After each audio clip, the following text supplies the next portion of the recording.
মিনাসান Ohio গোজাইমাসু। আজকে আমরা N5 এ কিভাবে পঞ্চম অধ্যায়ের গ্রামারগুলো ব্যাখ্যা করা যায়। এখন এটা হচ্ছে লেসন 5 এ আমরা পাবো। যাদের কাছে মিনানো নিহঙ্গ বইয়ে ঠিক এই বইটা রয়েছে তারা একটু দেখবেন। এই বইতে ঠিক এভাবেই লেখা রয়েছে।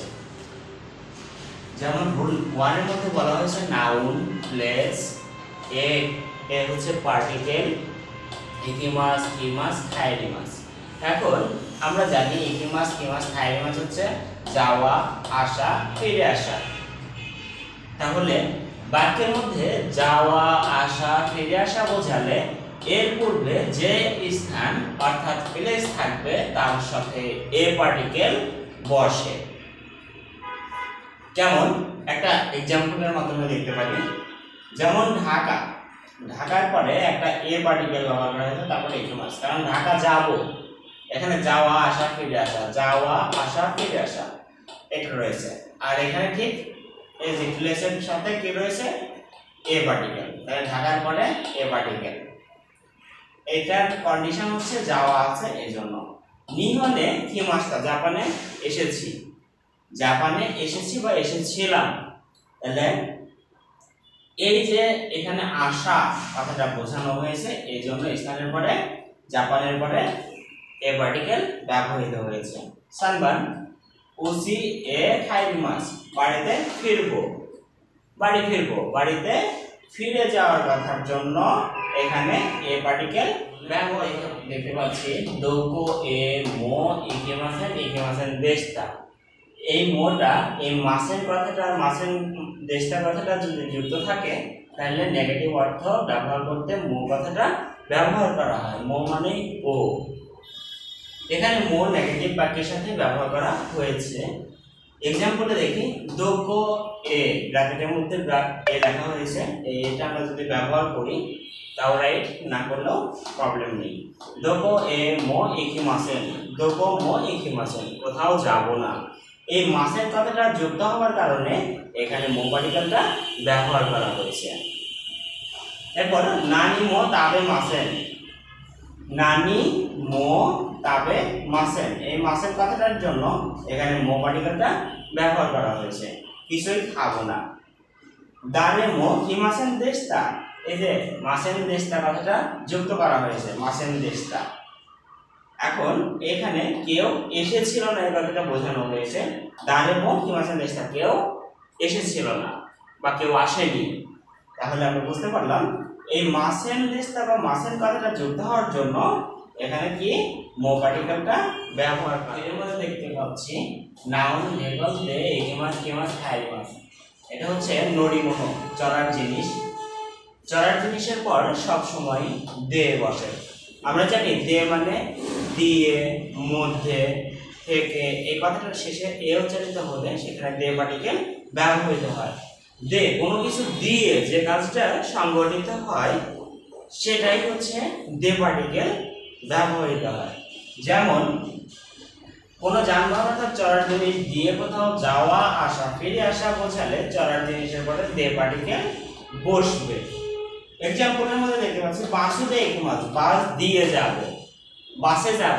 আমরা বাকি শেষে কি পাচ্ছি এ, বাস দিয়ে শেষে একটা এ উচ্চারিত হয়। বাসুদে ইকিমাস, বাস দিয়ে যাব অর্থাৎ বাসে যাব। দেনশা দে নিহন এ কিমাসটা, আমরা আগে জেনেছিলাম যে কিমাস, কিমাস, থাইরিমাস থাকলে স্থানের পরে এ পার্টিকেল ব্যবহৃত হয়। কি দিয়ে যাচ্ছেন?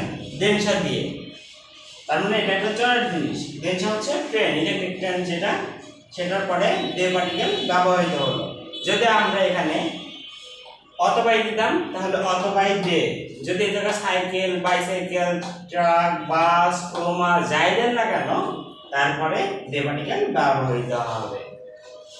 এরপর নাউন, নাউনের সাথে যদি পার্সন কিংবা অ্যানিমেল বোঝায় তার সাথে তো পার্টিকেল ব্যবহৃত হয়, তারপর ভার্ব বসে। যেমন কাজুকু তো নিহনে ইকিমাস, পরিবারের সাথে জাপান যাব।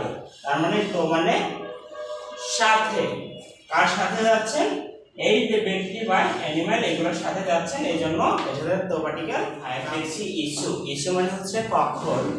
ইচো নিহনে কিমাস টাকা কখন জাপানে এসেছিল। এখানে ইচোর কারণে কখনের জন্য এখানে একটা কা প্রশ্নবোধক চিহ্ন বসে যায়।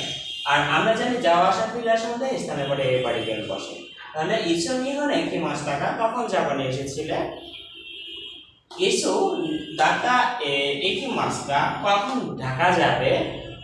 এখানে ইচোর জন্য এখানে রুল 6 এর মধ্যে বলা হয়েছে ইও অবশ্যই বা জোর দিয়ে বোঝাতে ব্যবহৃত হয়। যে কাজটা অবশ্যই ঘটবে বা ঘটছে এমন কিছু বোঝাইতে, কিংবা আমরা যদি বলি যে জোর দিয়ে যে এটা করতেই হবে, এটা যেতেই হবে, এটা যাবেই, এই কথাটাই বোঝানোর জন্য ইও কথাটা ব্যবহার করা হয়। যেমন ওমাগা টাকসা নিমাসিও ঘোড়া অনেক আছে। কেমন আছে? অবশ্যই অনেক আছে। এই কথাটা বোঝানোর জন্য ইওটা ব্যবহার করা হয় জোর দিয়ে, অর্থাৎ অবশ্যই কথাটা বোঝানোর জন্য ব্যবহার করা হয়। রোল 7 এর মধ্যে সৌদেশ নে এই কথাটা ব্যবহার করা হয়েছে। এটা বলা হচ্ছে সৌদেশ নে, তাই না? কেউ কোনো বক্তা যদি কখনো কোনো প্রশ্ন করে থাকে যে আস্তে কারা আমি গা করি মাস নে, আগামীকাল থেকে অনেক বৃষ্টি হবে না, তখন আরেকজন উত্তরে বলতে পারে সৌদেশ নে, তাই না, তাই নাকি। এই কথাটা বোঝানোর জন্য, এই এক্সপ্রেশনটা দেওয়ার জন্য সৌদেশ নে কথাটা ব্যবহার করা হয়। তো ধন্যবাদ সবাইকে। আজকের ক্লাসটা এ পর্যন্তই।